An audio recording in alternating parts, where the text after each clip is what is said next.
Samuel said to all Israel, I have listened to everything you said to me and have set a king over you.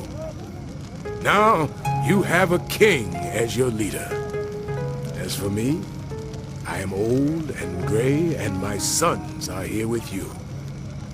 I have been your leader from my youth until this day. Here I stand. Testify against me in the presence of the Lord and his anointed. Whose ox have I taken? Whose donkey have I taken? Whom have I cheated? Whom have I oppressed?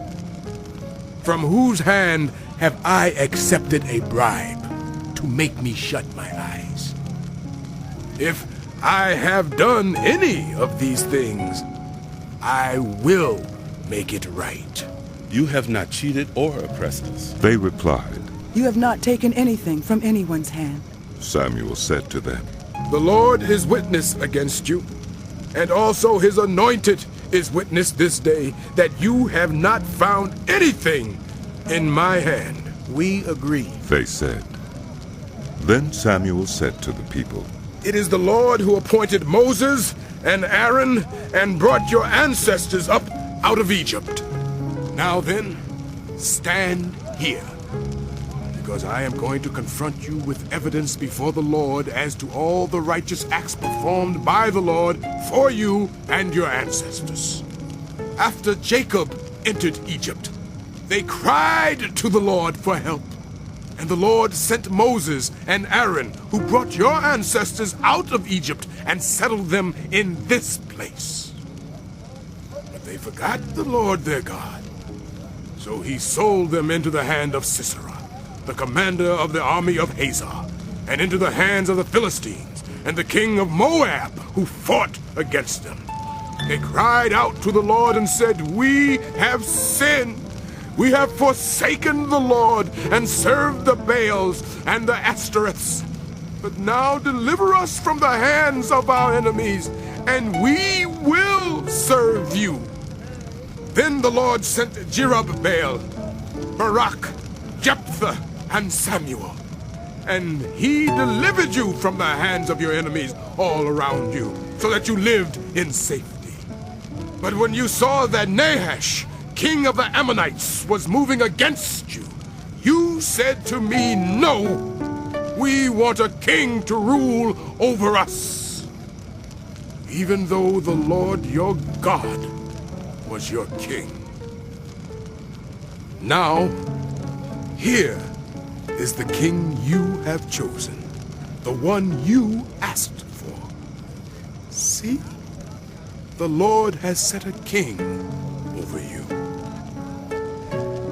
If you fear the Lord and serve and obey him and do not rebel against his commands, and if both you and the king who reigns over you follow the Lord your God, good. But if you do not obey the Lord, and if you rebel against his commands, his hand will be against you as it was against your ancestors. Now then, stand still and see this great thing the Lord is about to do before your eyes. Is it not wheat harvest now? I will call on the Lord to send thunder and rain, and you will realize what an evil thing you did in the eyes of the Lord when you asked for a king. Then Samuel called on the Lord, and that same day the Lord sent thunder and rain. So all the people stood in awe of the Lord and of Samuel. The people all said to Samuel, Pray to the Lord your God for your servants, so that we will not die. For we have added to all our other sins the evil of asking for a king. Do not be afraid. Samuel replied. You have done all this evil, yet do not turn away from the Lord, but serve the Lord with all your heart. Do not turn away after useless idols. They can do you no good, nor can they rescue you, because they are useless. For the sake of his great name, the Lord will not reject his people, because the Lord was pleased to make you his own. As for me, far be it from me that I should sin against the Lord by failing to pray for you.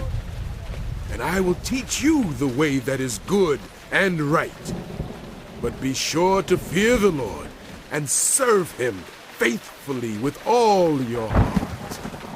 Consider what great things he has done for you. Yet, if you persist in doing evil, both you and your king will perish.